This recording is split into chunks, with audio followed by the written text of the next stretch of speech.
would be great. Okay, great.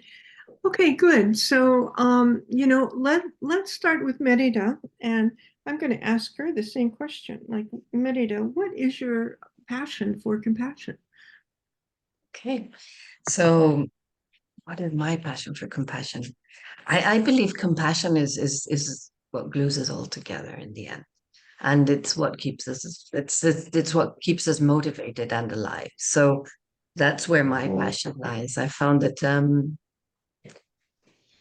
so I started out studying environment and development in social development, and that kind of took me to ask myself what triggers people, some people to be good and some people not to be so good, to be naughty or bad, or angry or sad.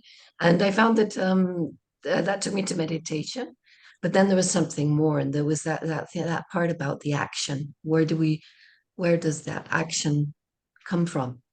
So somebody throws a piece of paper out the window, somebody will go and pick it up, and others will just not see it. And so somebody might not feel good one day, and somebody will get up and help them.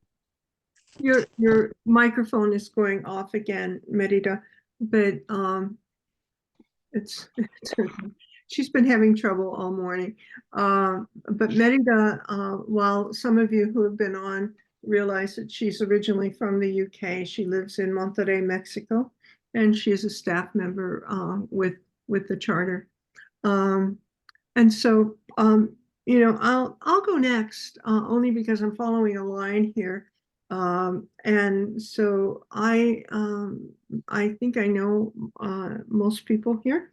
And so I am the director of the charter, and I'm in a very small community in the northwest of the United States, in the state of Washington. I'm very close to Canada. Um, and it's just a wonderful farm community of about 2,400 people, which is a really big geographic plot of the county that I live in. And I think I'm going to go along with what Karen Armstrong indicated when she won the TED Prize, and that is that there's nothing left for us other than compassion. That if we're not going to lean on compassion, we probably will not survive. And I think that Darwin indicated that wasn't survival of the fittest, it was really survival of the kindest. Um, and so I think that's what the charter is all about. The taking what Thich Nhat Hanh says, that compassion is a verb, and the act is kindness that we show towards one another.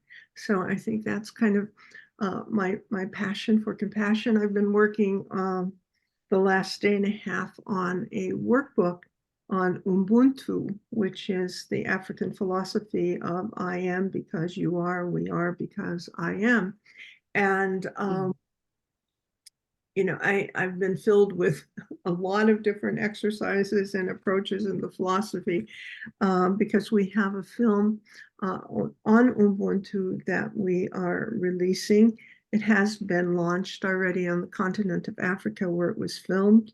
And so for the next year, we'll be spending a lot of time like looking at the components, both the ethical and the humanitarian components that come out of the whole theory of Ubuntu. So we'll talk a little bit more about that later. So Michelle, you're next. So my passion is compassion. Okay. Um, and compassion for all beings. I think there shouldn't be speciesism, any boundaries between extending our compassion. So as Schweitzer said, and until we do that, I don't think truly humanity will find peace. Mhm. From the ant to the elephant, just to respect life and be empathetic and compassionate is the only hope for the future, present and future. Yeah. And Yeah. where located? Well, I'm located in Cheshire, in UK. My background is I was a barrister for the CPS mainly, but then 2 years ago I launched my own educational initiative, Veganism in Education. Right. So I'm trying to get compassion into schools. Great. So Fantastic. Heather, welcome. I caught you drinking, having a sip there. There, your mic is still off. Greetings, everyone. It's nice to catch up with you again. Yes. My name is Heather Hall. I'll introduce myself to Michelle and Hyacinth and Lisa. I live in Portsmouth on the south coast of the UK. And we are, as a team, introducing compassion to the city.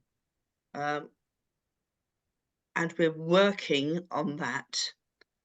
It can be quite difficult at times, but as we carry on this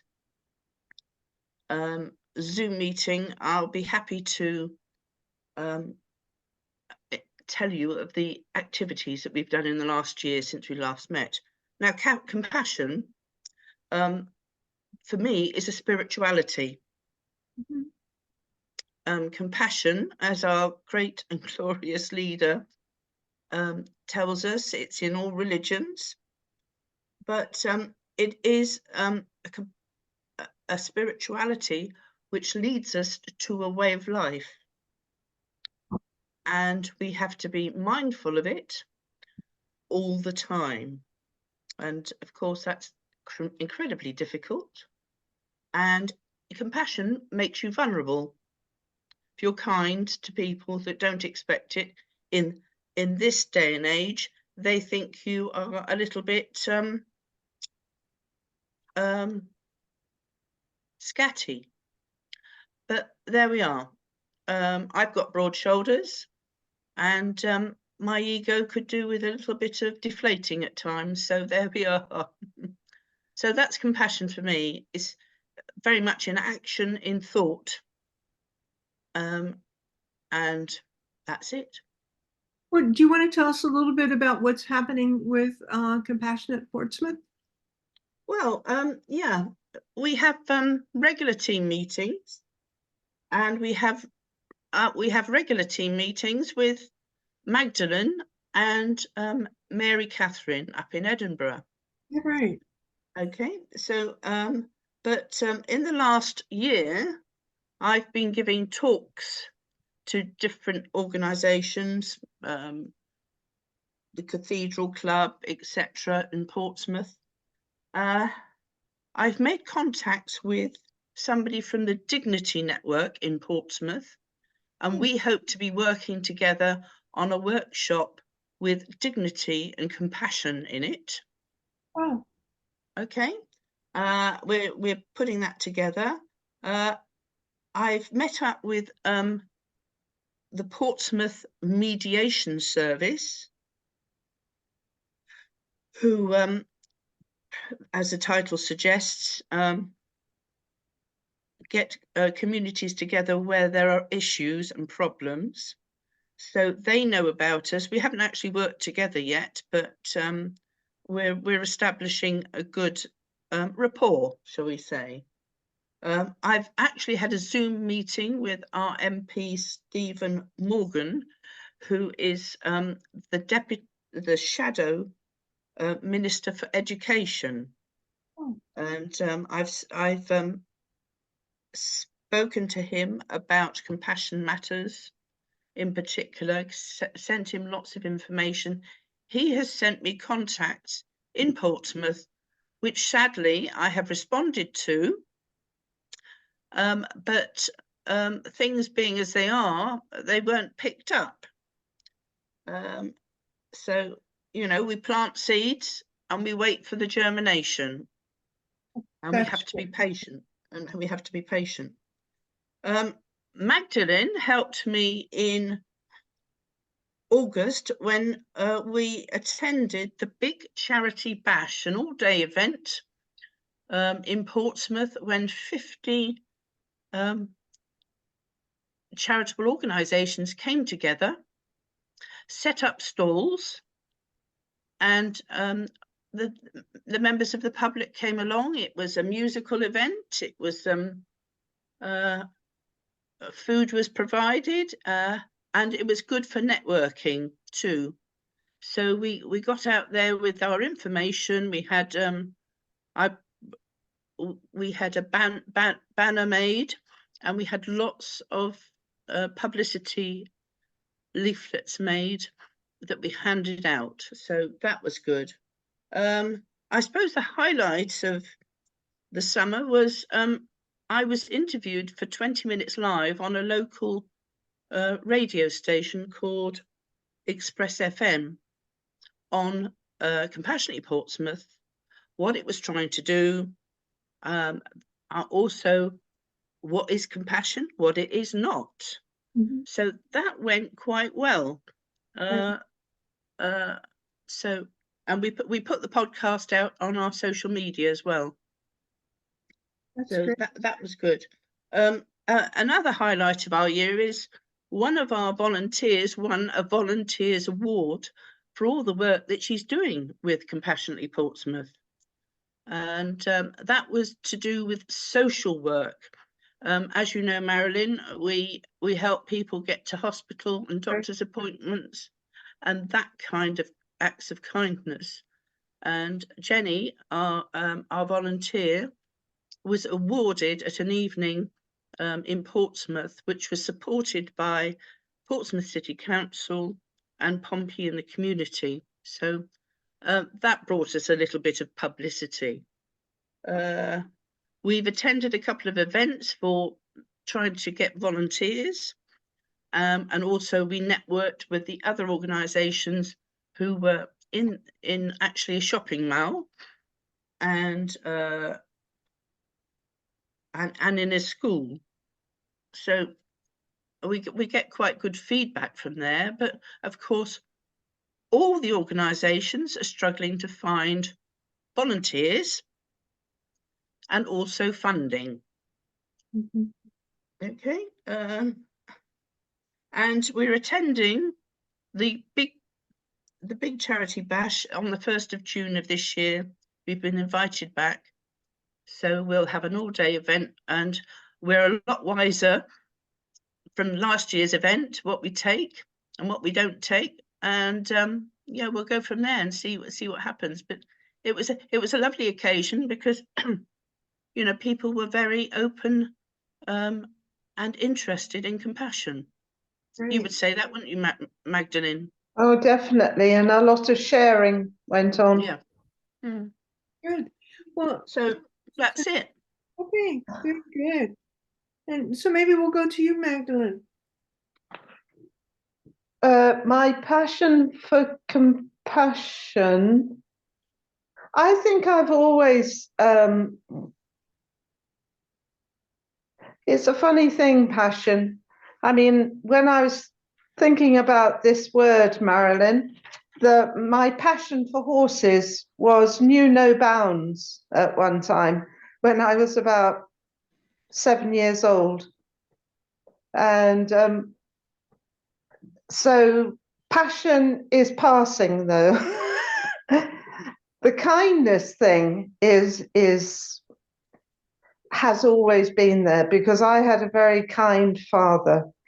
I didn't have such a warm mother, and I had a very strange sister. It was a very quiet household, but I had a very, very loving father, and we were tied to the Congregational Church.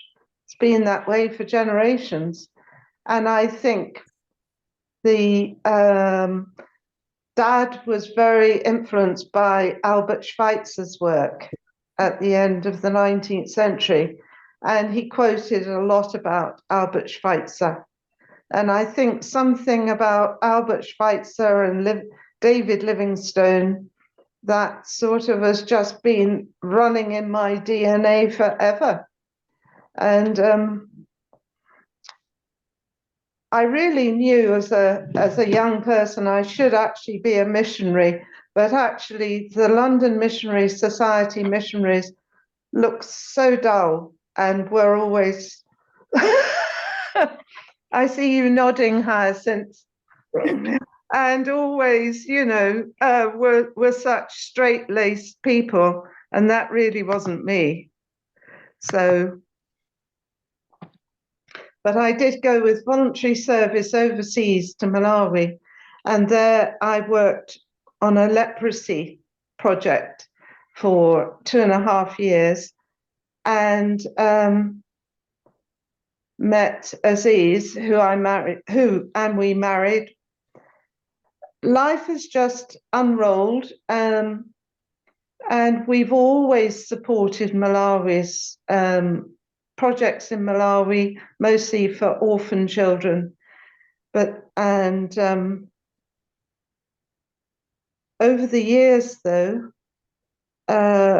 reading lots and finally coming in 2008 or 9 to Karen Armstrong's book, everything about the wisdom of forever and the wisdom that lies at the core of all the 13 great faiths and philosophies. That struck a very, very strong chord with me. And we are due this Charter for Compassion. It's 800 years since we had a big charter to try and enshrine the rights of every single person, man, it says in the charter, but we know it's women as well. And there are some countries around the world that are just coming to grips with the Magna Carta. But maybe 800 years later, we are ready for more for further insights, and we actually know now that the only way to be is kind. Be kind to your neighbor, do acts of kindness, crack on with it, do it every day.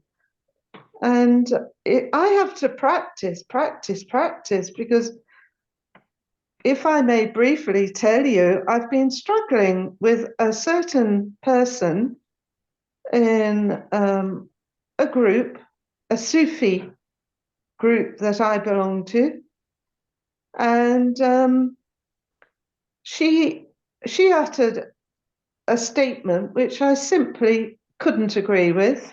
The statement being that all our enemies will be consumed in eternal hellfires, and she's originally from Bangladesh, and this is modern day Western world. And to bend over backwards without and accommodate words like this, I felt, we actually had to stand up to this statement. So for maybe 5 months, I've been trying to find a way to address this with this particular woman, and hasn't happened yet. But when I was speaking to my son, who's 42 and very wise and wonderful, he was staying here last week. When I told him that this had not been resolved, he said, well, he thought like this a bit, and he said, Ma, if you'd stepped forward in that moment and given her a hug and said, oh, ... her name, I see you're hurting, or something like that. How would that have made things different? And it's out of the mouths of my children that I mostly stop to stretch, and, make that muscle work more, that compassion muscle. I find it really hard. Sure. It's easy having compassionate conversations in the local cafe, helping in the charity shop, being the secretary at Women's Institute, our charity in the village, doing wonderful things with for and with the neighbours. I find that, rolls on quite merrily. But actually, my personal struggles with difficult people, including my sister, this is a challenge. Right. So I'll leave you with a quote from a Russian writer, Ivan Turgenev, and he said, "If we wait for the moment when everything, absolutely everything is ready, we shall never begin."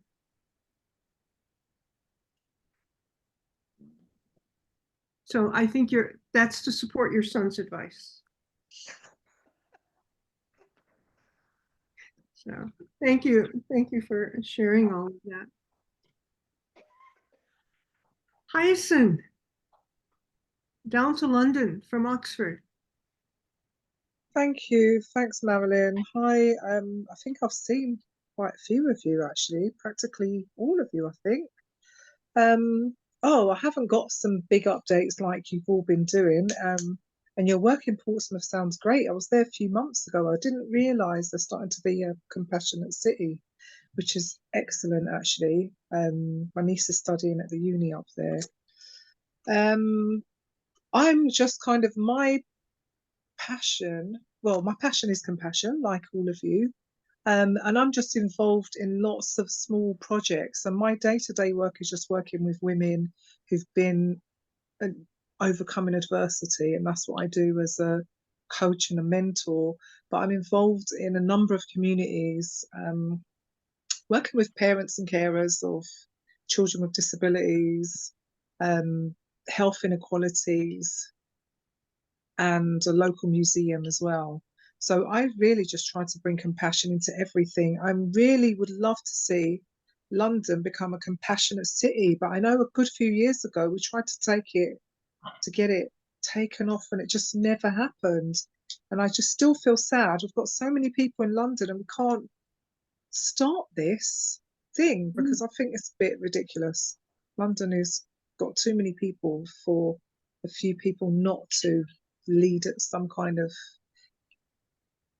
project to start at least getting the city compassionate. So that's all of my updates. And sorry, I've got a massive cyst on my eye that's really annoying. So I'll be probably blinking everywhere. I was at the eye hospital yesterday. But I'm just looking forward to listening to all of what you're actually doing. And Marilyn, you've seen me, I was kind of out of the Charter for Compassion stuff for a few months. My son had quite a few health problems, my partner, but yeah, I'm back and I'm just kind of getting engaged and thinking, where do I go from here?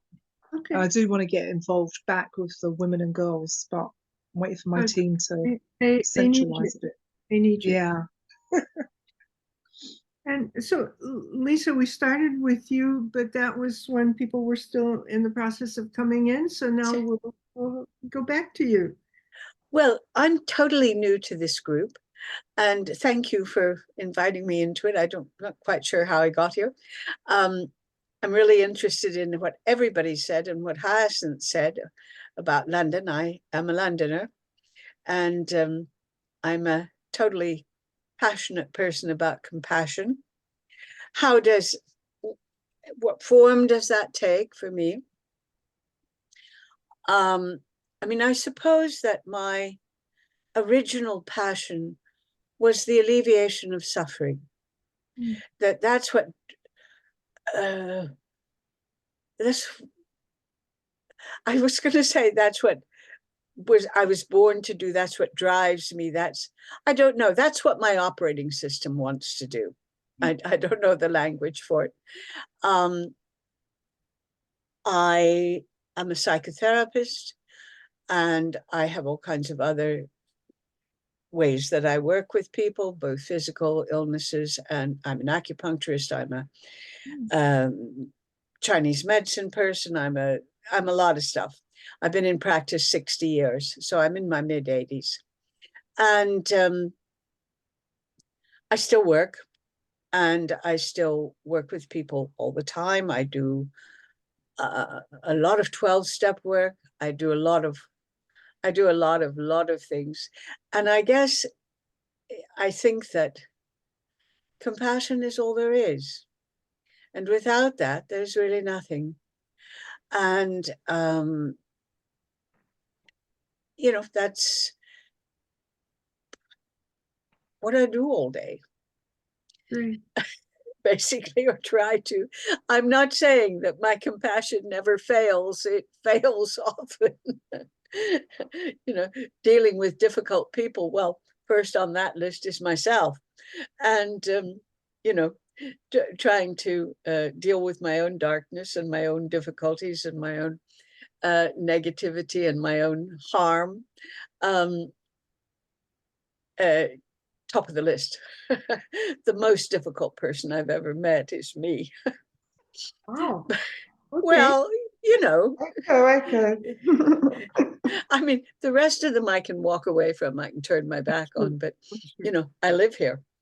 And this is my job, you know, my job. I used to fight the world a lot. I mean, I used to campaign and do stuff and you know, really enjoy fighting for people. And then I realized that I was going to lose. No matter what I did, I was going to lose. So I thought, really, the best way to instill compassion and to instill good is to work on myself and to work with one person at a time, or one family at a time, or one group at a time, to heal one wound at a time, or to facilitate the healing of one wound at a time. So really, that's what I do. That's why I get up in the morning. I love it. I love my life. I think I really love people. I think I really truly love people. And then sometimes I don't, you know, and I go right off them. But I really truly love people. And at the moment, I was giving a talk this morning on a children's book that I've just done, which is all about helping children find the warmth of their own goodness and deal with their feelings. And, you know, and I actually did this talk for Age UK for about 40 people. And it was just wonderful. I read them the story and they asked lots of questions about feelings and compassion and were riveted by the thing. It was such fun. I was kind of terrified of it. But I think that's my compassion. My compassion started with compulsion, I suppose, to alleviate suffering if ever I could. Mhm. And I like that.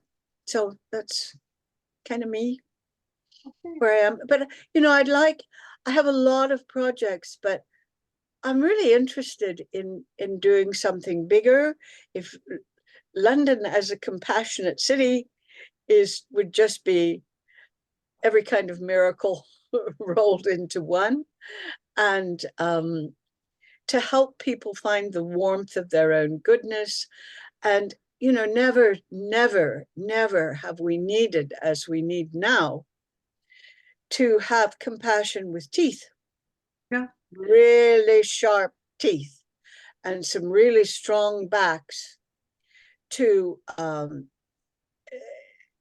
that do not bow when they are told to, that hold out and stand up for a kind of compassion that does not allow the things to be done that are being done to humanity at the moment. And, you know, I'm all for taking a stand. My Callie is my hero. Oh, and okay. well, you don't have to get quite that carried away. I was It gonna say, is really a good idea to become a warrior. Mhm. You know, a compassionate warrior is a valuable commodity. Great. Well, thank you for all of that. Boy, where to start? I guess a couple things. I'd love to, and maybe Merida, you can help me with putting things in the chat that might be of help to people as we go through some of the things the charter's doing. Lisa, I think you would love or enjoy at least on Friday mornings, the first Friday of every month, we have a healthcare group. And it's a very interesting group of people who are some like yourself. We have medical doctors, we have people who are into public policy. We have at least one person from the UK who is involved in Compassion in Politics, the founder of the organization. Um, and we just come together and just share ideas of what's going on in patient care, patient rights. We have Julian Abel, and even another person from the UK who started Compassionate Communities for Palliative Care. And we have a number of end-of-life doulas. And so it's just a real interesting group of people. There are about 35 who are on the roster, and about 15 to 20 come each week. So you might enjoy that conversation and just, check it out. And so maybe Merida, if you could get the link to that. I'd love to come. Thank you. Yeah, you would. The other thing about, taking a big place like London and making it to be a compassionate city. We have a few of those. We have Karachi. But they've been at this for 10, 12 years now. And they have a huge group of people who have continued to work on that. We have smaller places than Karachi with its 23 million or whatever it might be. But one of the things that these other cities, like, for example, Dallas, Fort Worth, Texas, which is large by US standards, what they have done is they've started small. And so I know in London you have the hamlets. And at one point we did have a lot of interest from Tower Hamlets because of another person who was involved with the charter, Tam Martin. And so that might be a way to go by district and then networking the districts together. There is something else that the charter is very much involved in. By the way, that kitchen table is at 8:30 Pacific time on Friday, the first Friday of every month. But the one thing that we're involved in for the next 6 years, so this is a way also of looking at gradual change. And this could be for every single person here. It is called Peace by 2030. And the idea behind Peace by 2030 is to come to the group and with at least 2 other people. So you come as a triad. And this is the best way to do it. If you don't have 2 other people, you can come and you could be placed with 2 other people. There's a disadvantage and an advantage to that. And I can come back and explain that. But if you come like Merida came with 2 people from Monterrey, Mexico, then the 3 of them could zero in on what is it that they wanted to happen in Monterrey.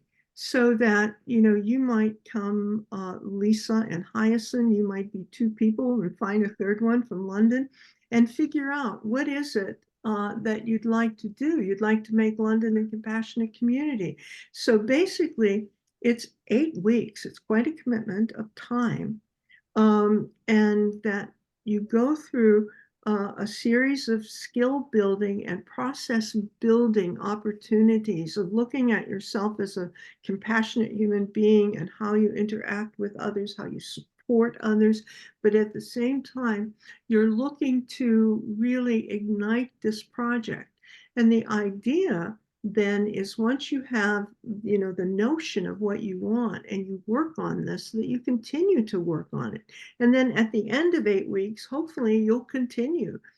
Maybe not with this, within the context of our gathering group, but you might just continue working on the project. But what we want is an obligation from you to convince to create other triads, other small groups of 3 people. So all of a sudden you have all these little dots of people working on something. It could be food scarcity. It could be, how to rid the world of nuclear weapons. It could be coming up with something like veganism in the schools, because we know, everything in education tells us that you're not going to add a course on veganism, but what you're going to do is you're going to find ways and means to introduce this into the community, into the school, and with parents, etc., into a few lessons, so that might be the process, the program that you want to work on. So eventually, when you get all these little peace groups together, working together, then you create a geographic zone of peace. And so we started out vetting this program in January. We had 154 people. We're not the only organization that's involved in this. We're working alongside other groups. And we ended up after 8 weeks with about 124 people, which is a significant number. And so now we will have another group starting May 15th, and then a third group starting in September for this year. But then we're going to keep going at it for the next 5 years after that. And we're hoping that we'll create a lot of peace zones. Like, for example, right now, we have a brand new, hopefully, compassionate community in the UK that Andy Sprague has started in Taunton. And so we're excited about that. And we're hoping that, he can join along with others as well in the UK. So that might be something that you're all interested in. And Merida has put the information up there. Would love to see you involved, any one of you involved in this.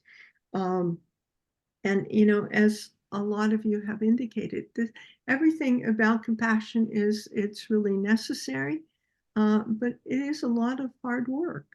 It's not easy stuff to try and make, ourselves and others be compassionate. But one thing I said, like what happens when I went to Peace by 2030, I wound up with 2 people who we weren't from the same geographic area. We had different interests. One of the people I was with was someone who was 92 years old, and she was creating a Superwoman comic book to bring about compassion. And so, we supported her, the 2 other people in my triad. And I hope that, she does. We introduced her to artificial intelligence and how she could help use artificial intelligence to write the stories of compassion for her Superwoman hero. And so that's the idea, that you work collectively together on a project. I became a global DJ, a global music DJ, because I truly believe that music is a way to understand people who are different from yourself. And it's a look into history that you don't often get with some of the music that we're associated with. And I started doing this program, which you can still become a part of, and I'll ask Merida to invite you all. It's at 8 o'clock Pacific time. So it's about the same time for you in the UK.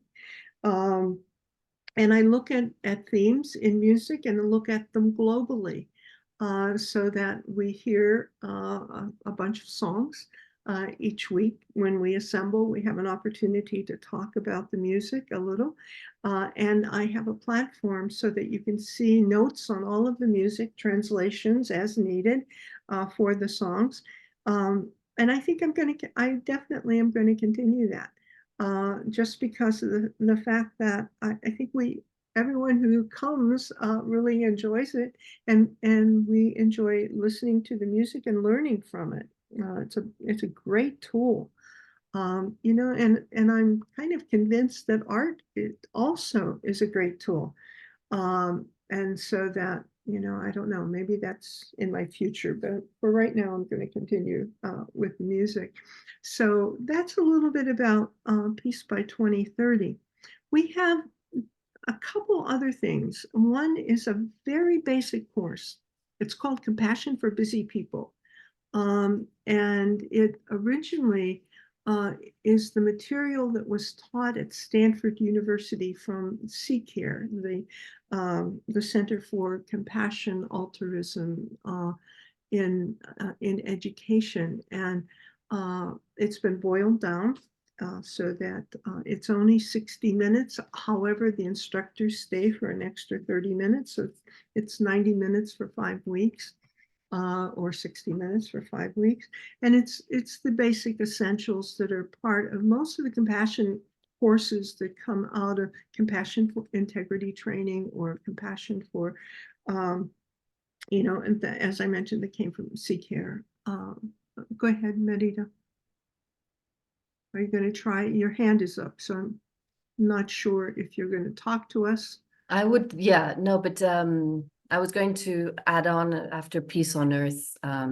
Yeah, that it's been up for a while, my hand. But also, I also want to have a little bit of time before we end this meeting to talk about my traveling, my journey to England next month. So Yeah. just so that's, we bear that in mind. And that will do right away, right after I mention, so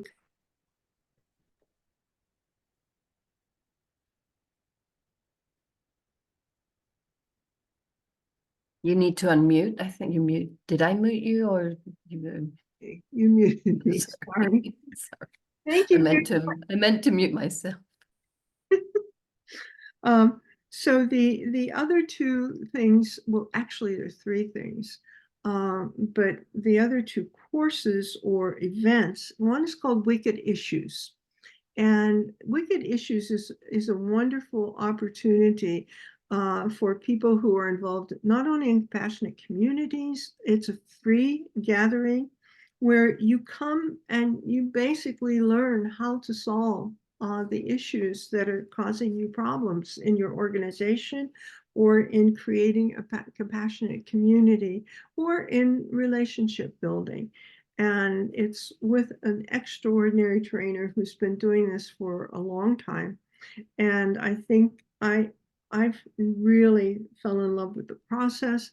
I met her in Iceland when the Brahma Kumaris group came together and they do this every few years. They invite 100 people from around the world to come together to learn from one another. And Glenda and I really stumbled upon one another, and really we've been doing some work since then. And this is just an incredible process of helping you come to some resolution around problems.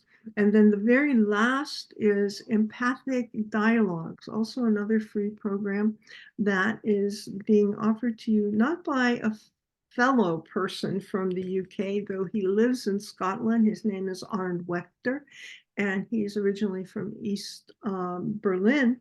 But he has been working on a program on what he called crossing borders. And it's where people come together and learn how to dialogue with one another, deep listening, deep respect for one another on issues that are really pertinent to us in our environment. So those, and by the way, I think maybe, well, yes, you put up links to all of those. So those are the 4 areas that we're really concentrating on, definitely for the next year, if not much longer than that.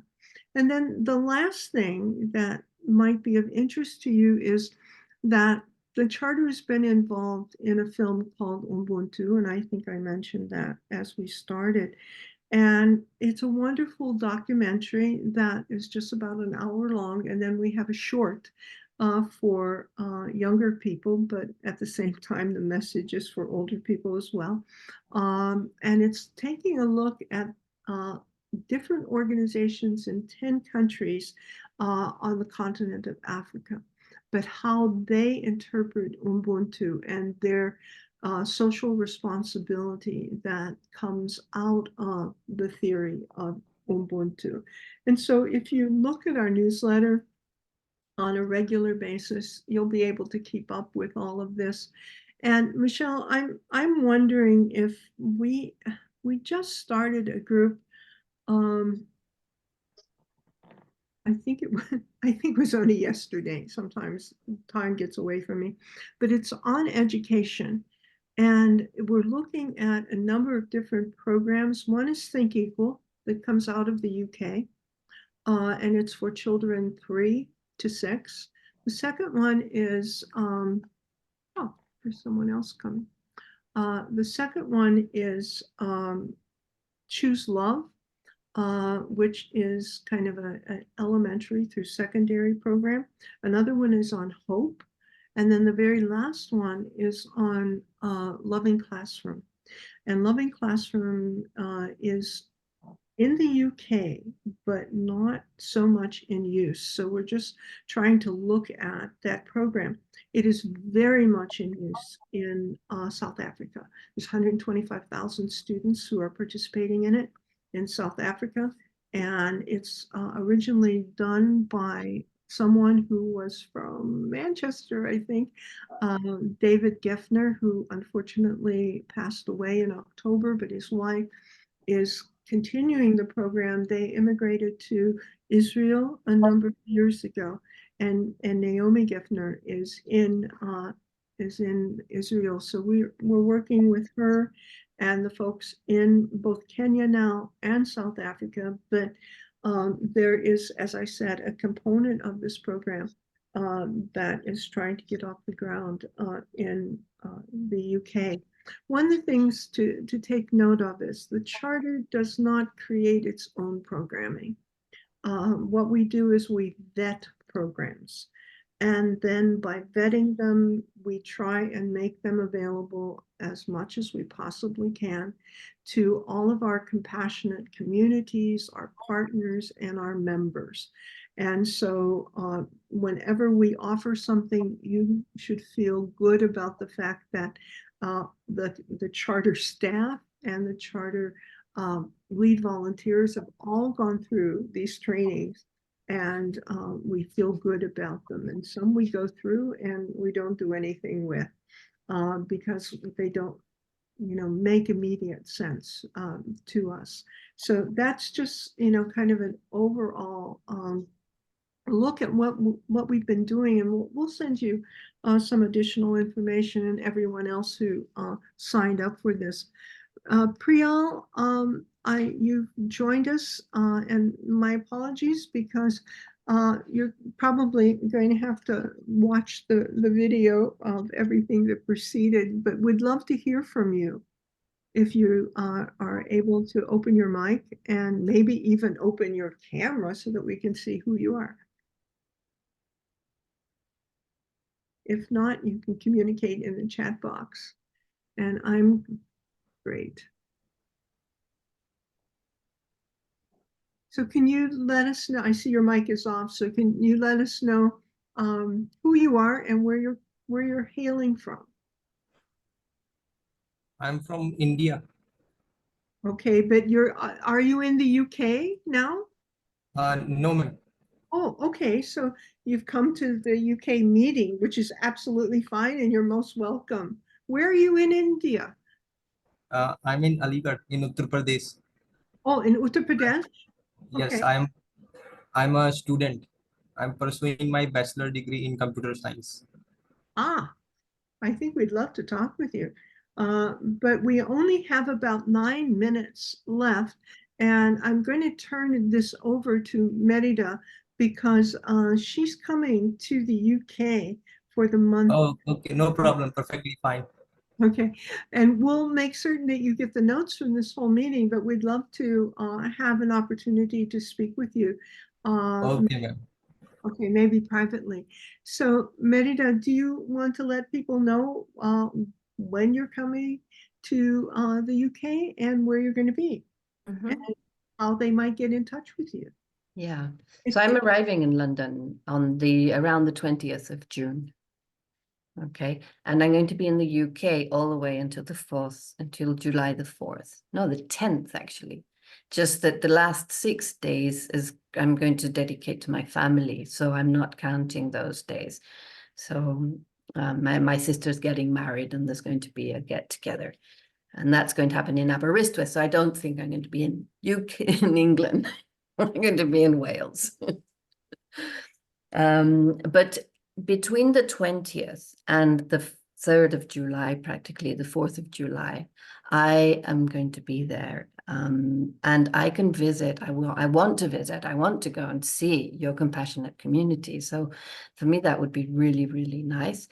I've already been in the talks with Magdalene and we have arranged a meeting on, and it's still to be really, really confirmed of like to where and how the form of this meeting will be on July the 3rd. That's right, isn't it, Magdalene? And It started off with asking for your help. to You know, communicate because with you one have with Karen and one with the Dolly Parton Imagination. that's right. So Yeah. you have the weight of Charter for Compassion behind you, and I'm hoping they respond to Mhm. that. Yes. Yes, So so we're in the mood with that part, but that's good. independently, I would really like a meeting to be able to set a meeting on the 3rd of July for for meeting people. And I have no contacts or communication with the UK. I don't know where we could meet, how that could happen. I would suggest the initiatives of change. They've been very good to us in the past where, you know, Oh, at Victoria. yeah, and Yeah. I've done workshops there, and actually they even have some sleeping rooms available at their location. Okay. It's convenient, but a little difficult to find. However, I think you'll be able to find it. But that might be a central place to meet. Okay. I'm sorry I missed that. Where was that? It's called Initiatives of Change. Okay. And they're the old Oxford group when they started out in the 30s. So that might be a good place. Yeah, it'd be wonderful for Lisa. Behind Victoria. Yeah, it's behind the station. Mm. Okay.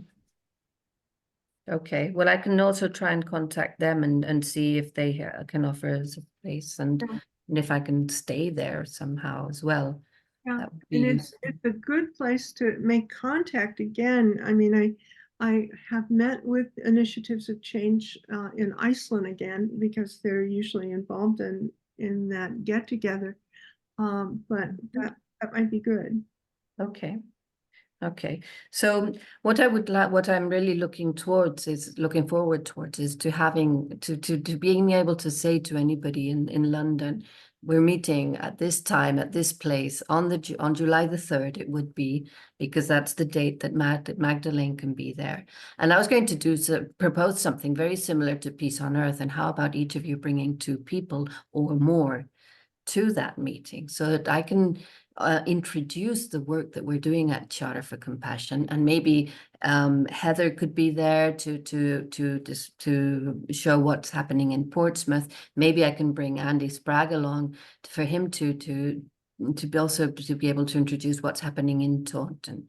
I am going to be in Taunton from June the 28th to July the 1st. The idea of that is that I'm going to lead the Charter Sangha from there, which happens on the last Friday of every month. So we're gathering a group of people there as well, which you are also welcome to. So that's an added.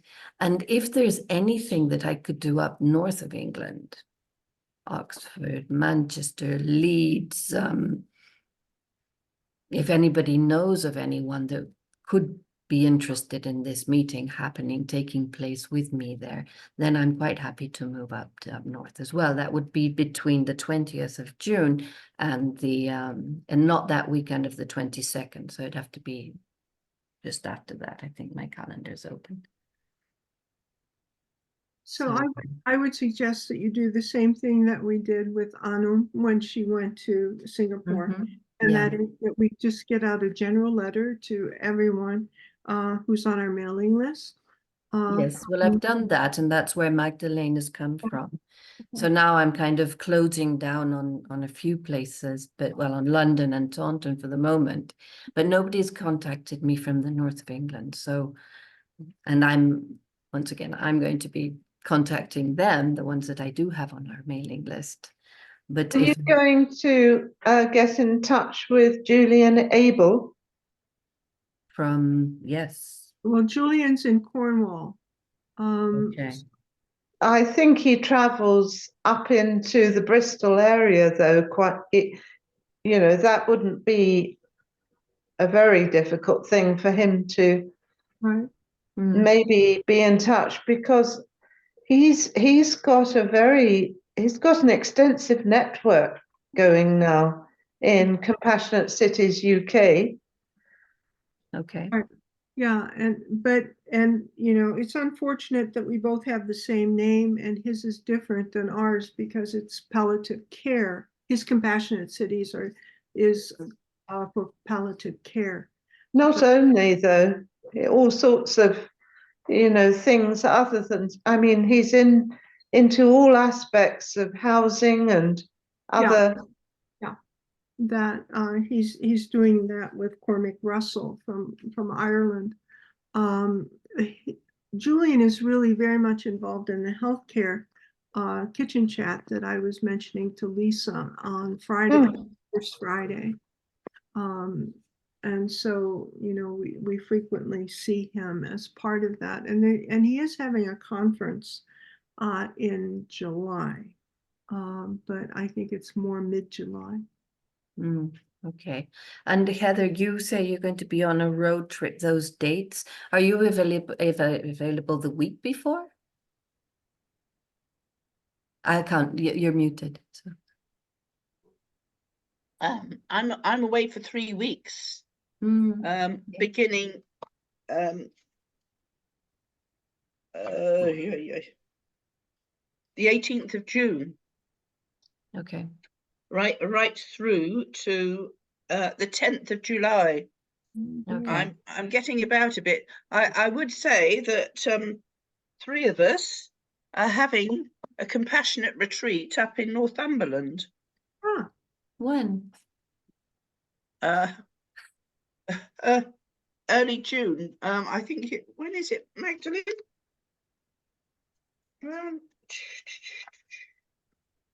It's just a little private thing, 3 of us. The 20th of June. Okay, so it's going to be that weekend. We've booked a converted barn, and we're going to do some walking and going to holy places, I hope, Magdalene. That's nice. We're retreating. Okay. Okay. I would join you, but my daughter's invited me to spend that weekend with her, and that's the only weekend she can do that. Family come first. Yeah. Yes. Especially when they're so far away. Yeah. Do travel? Will you be driving, or are you relying on public transport? Public transport. So, your journey times will be confusing, I think. Don't overstretch yourself. Yes, I don't want to. I don't want to, but I would really like to visit these and get to know you all as well. That's important for me. I mean, we're all names on a Zoom until we actually do meet. So I think we better continue this conversation, hopefully through email. But let's see what we can make happen. And so the IOC building's a good idea. Okay. It's easy for everybody to get there, I should think. Okay. Mm. But Lisa? if you're going to be in Devon at the Sangha House, would it not be easier for you to just have one place and not have to come to London for a separate meeting? That could happen as well. The idea was that Heather, Magdalene especially, but I'm hearing that Heather as well are going to be away until this. So the only day that we could meet was on the 3rd of July. I could stay on in Taunton. So this is Taunton, which I'm not sure if it's Devonshire. Is it Devonshire? Yes, yes, it is. Devon. Yes, Okay. it's quite just far south. west, southwest. Yeah. So and my daughter is in Bristol, so it's not, Taunton is not far away from Bristol, and then I could move into London, and then from London I would go to Aberystwyth. So that's like, those are like my final works. days in the UK. But I have the previous week where I have spare time, except for the weekend. So during the week I can go up, I can go or meet anybody who's willing to, who wants to have a chat with me. Well, I could certainly meet with on the 3rd of July in Mhm. London. Yeah. That's a real possibility. I don't have any network or anything yet, but Okay. I'm here. Yeah.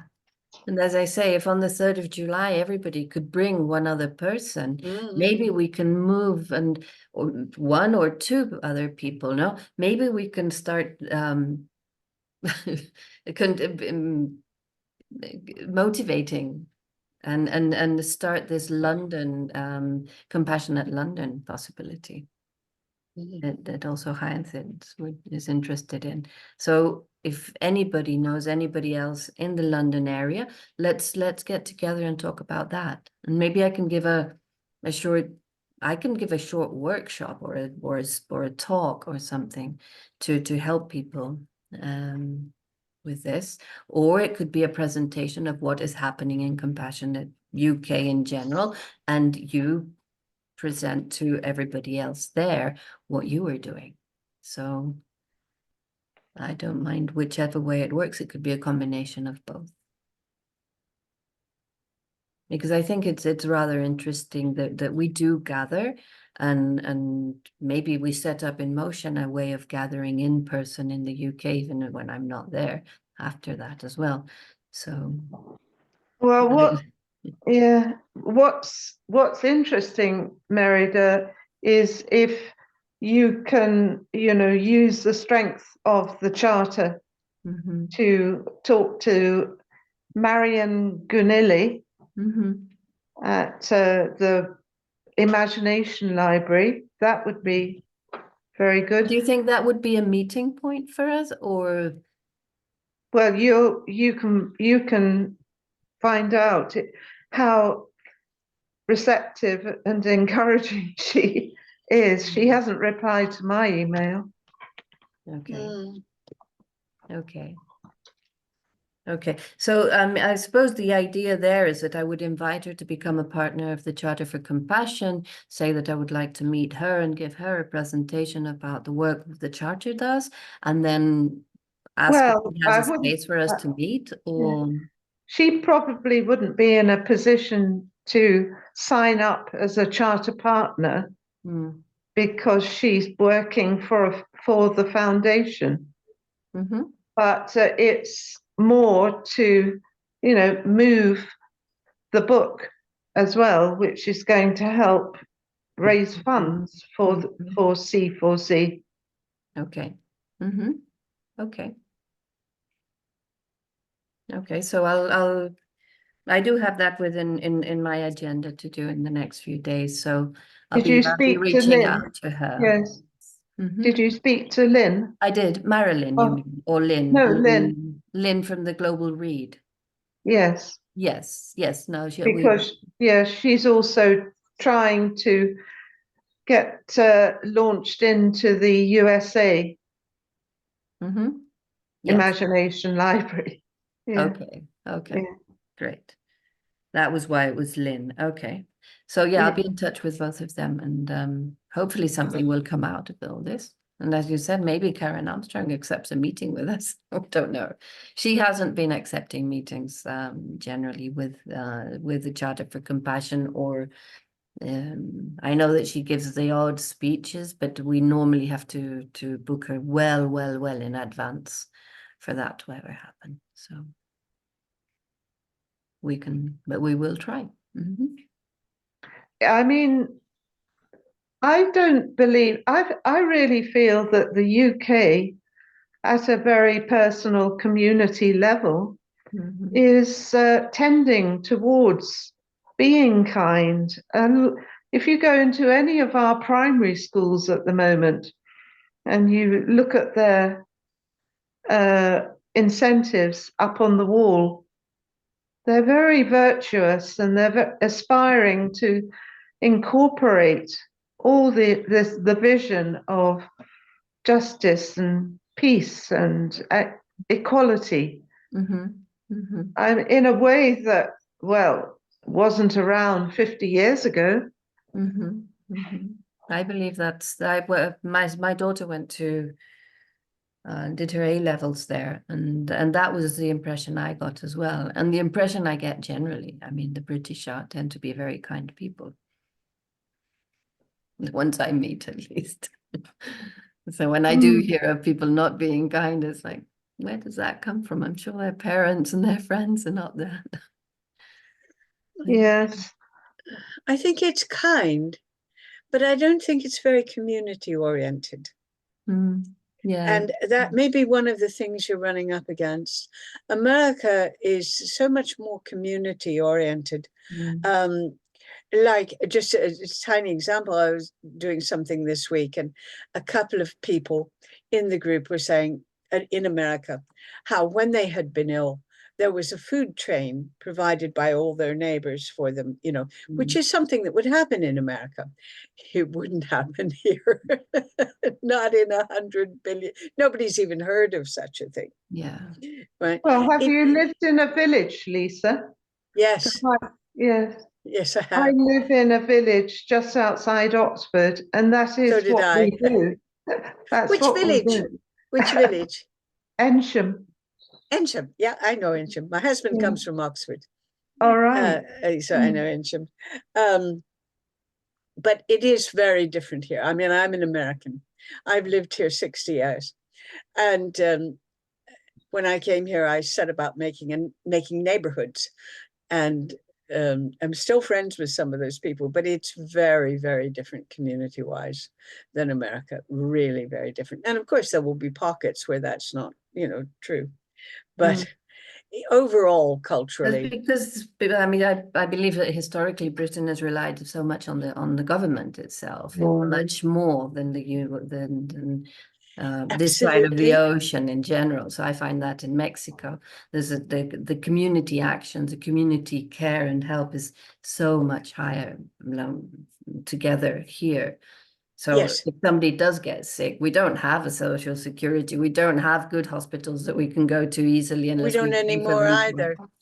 I know you don't here. anymore either, which might start this community to be more. Well, my experience is quite different here in Oxfordshire, obviously, to yours, Lisa. And I can't say enough about the NHS and how they've cared for my family that have needed help over the last 3 years. So yeah, but that's what really I mean good. is that it's a district by district thing very often. The What did UK you does say, have Marie? that. The UK does have the NHS, does have a government-run system, whereas the US, the United States doesn't. I mean, we used to have district nurses that came in. We had a huge community system. Gradually, it's being eroded to nothing. But there will be pockets where it will still work. But I mean, I was this morning that we have a local charity called Fish, which is amazing and almost, you know, unique in the UK, and it's absolutely beautiful. I went to coffee with Fish yesterday, and on every side of me, all people of my age and older saying, oh, we have no health service anymore. God, it's awful. Oh, It's just all fallen apart. It's not fit. And that actually is happening almost as we speak, with a rapid decline in all care and all services. But, you know, the world is changing very fast. And those are the things that are being eroded the most quickly. And there will be places, of course, where it works a bit better. But, you know, the same good thing that it's government directed also works in reverse. The government directives that are negative also filter down to the entire system. And that's what's happening right now. You know, so it can work both ways. And unfortunately, they are now directing, you know, doctors are not allowed to decide how they treat their patients. There are guidelines, protocols for everything that are government directed by people without medical training, but with MBAs. So that same good thing is now being used in reverse to damage it very, very greatly. But you're right, it has been a government-led. In America, you know, you're right, you had to do it yourself or it didn't get done. In Mexico, that's the way it works. Yeah, that's the way it You works. can't rely on any You of the on what's not government there. You strategies. can't rely on what's not there. So And there providing tends some to nice, be that much more help from the community. That's Yeah, the yeah. only. Spain, they gather, don't they, in community, Oh, and they have their it's local fantastic. festivities. And I know that there are towns in England that do that as well. So Oh, sure. no, and there are that are very very strong. So anyway, I got to leave to my next meeting as well. Yeah. And it's been really, really nice to see you all. And I hope just send me a message if you think I can go, and if we can do something else in the UK for the local Will community. do. And certainly I would be free to meet in July if I have anything to offer, and we'll hope to think of something to offer by then. Thank you very much indeed, everyone. Yeah. Thank you. Okay. So there's Bye-bye, everyone. all right. Thank Bye. you. Thank you. Thank Looking you. forward to seeing you in England. Bye. Right. Look forward to Bye. it. Bye. Bye.